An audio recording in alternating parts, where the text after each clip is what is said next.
Ini ke tanah adat komuniti kamu, Albert? Inilah tanah adat yang sebenar. Mana sempadan dia? Sempadan dia untuk saya cakap mula dari sungai sebelah sana sampai ke bukit belakang.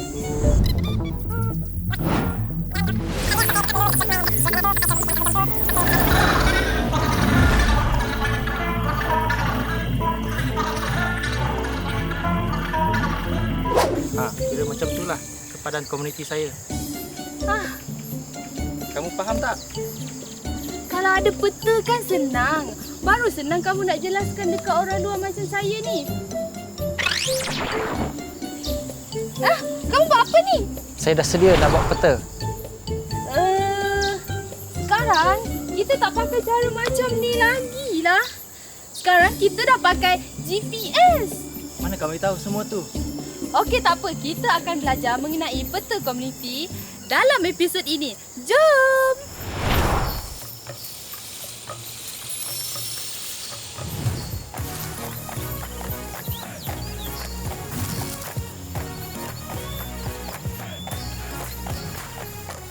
Hai, nama saya Dayong. Dan episod ini kita akan bincangkan apa itu peta komuniti. Peta komuniti adalah satu gambaran tanah adat kita yang menunjukkan sempadan tanah adat dan juga tempat-tempat penting di dalam tanah adat itu.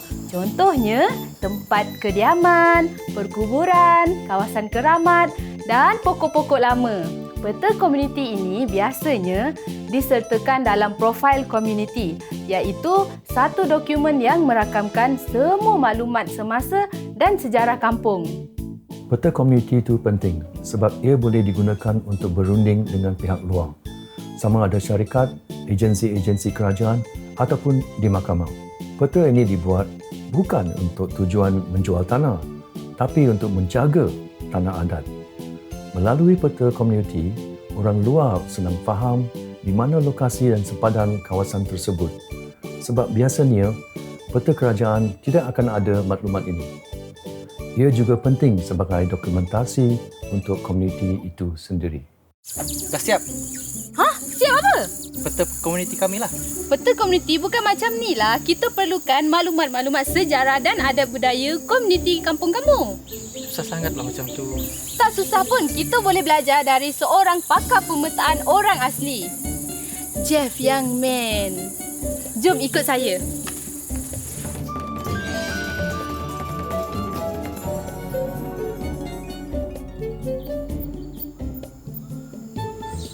Hai Jeff. Hai, selamat datang ke pejabat saya. Terima kasih Jeff. Ni Albert. Boleh kamu tolong ajar dia untuk buat peta komuniti? Boleh, tiada masalah. Untuk menghasilkan peta komuniti, yang penting kita perlu melibatkan komuniti.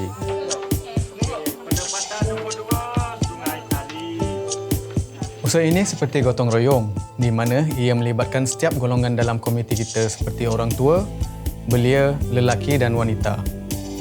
Ini sangat penting sebab setiap golongan mempunyai pengetahuan tertentu.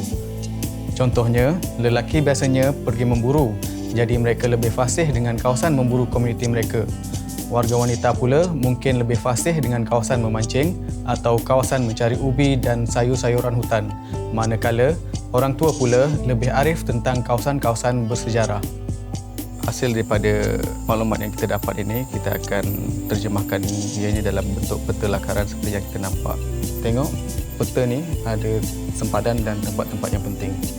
Oh, kenapa peta lakaran ni lain dengan peta yang kerajaan buat? Ya, betul.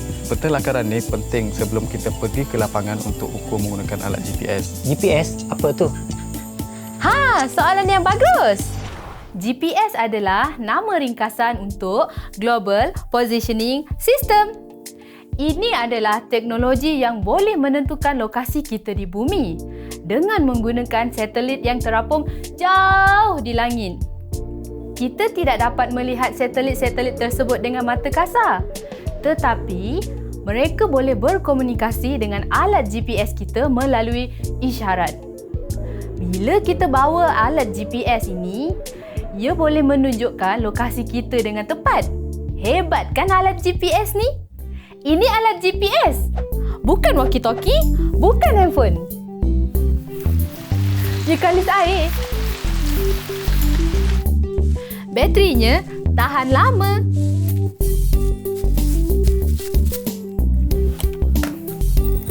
Ya, memang tahan lasak. Tapi, gunakanlah secara berhemah.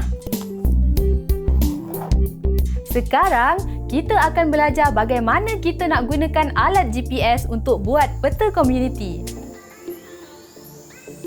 Okey, untuk peta yang kita ingin hasilkan menggunakan GPS, ianya adalah sepatutnya berdasarkan peta yang kita sudah lukis dalam peta lakaran. Untuk sebuah peta yang lengkap, ia memerlukan waypoint untuk tempat-tempat yang penting, manakala untuk persempadanan kita perlukan track. Setelah kami belajar pakai GPS dengan Jeff, semua yang kami belajar, kami ringkaskan di video ini. Pertama, kita perlu pergi ke sempadan tanah adat kita dengan membawa alat GPS. Di situ, pasangkan GPS. Yang paling penting adalah untuk tunggu sehingga isyarat GPS stabil. Kamu boleh tahu isyarat dia stabil melalui ketepatan yang boleh dilihat di sini. Apabila nilai ketepatan dia tidak berubah, maksudnya isyarat sudah stabil.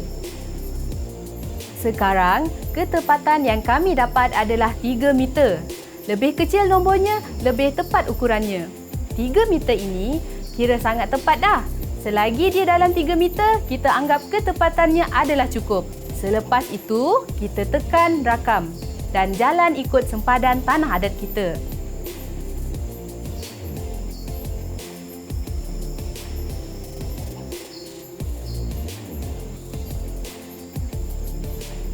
Kita akan nampak anak panahnya keluar ekor di belakang. Ini bermaksud perjalanan kita sedang dirakam.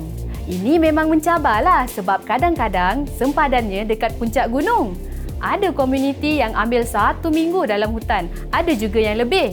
Bergantunglah dengan tempat mereka masing-masing. Kalau kamu nak jalan sepanjang sempadan, boleh. Tapi untuk komuniti yang sempadan tanah adat kita, ikut sempadan negeri, kita tak perlulah jalan sepanjang sempadan.